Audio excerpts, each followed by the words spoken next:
Again, we can use the FracZ from a SciPy signal to compute the frequency response of this example Allpass filter. In this case, A is equal to 0.5.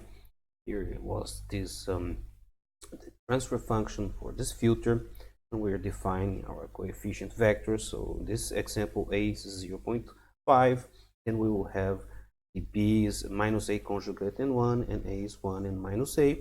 And what we expect from this is to see the magnitude to be constant 1 and the phase angle to be like what we saw from the phase formula from the book of Oppenheim and Scheffer equation.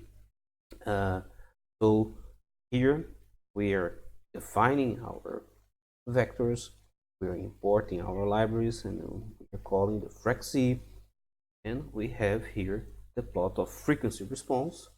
So we can see there is this scaling here.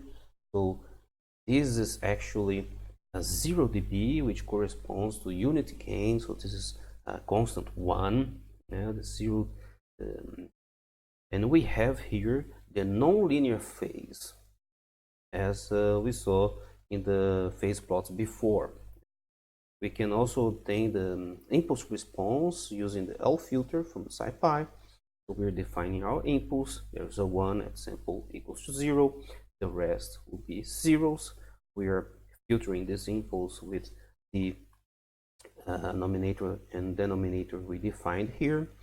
And we have our impulse response for our IIR Allpass with A equals to 0.5.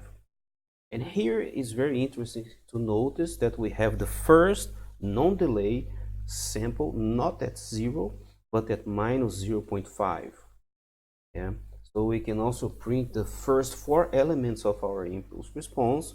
We have here, so the second element corresponds to the delay of sample of one sample. So this is the z to the power of minus 1, and it has a factor of 0.75. Yeah. And then there are more samples going back into the past, exponentially decaying. So this means not only the past samples goes into our filtering calculation, but also more past samples, and even the non-delayed sample with a factor of minus 0.5. So this is actually a problem for the so-called frequency warping that we will see in more detail in the next section.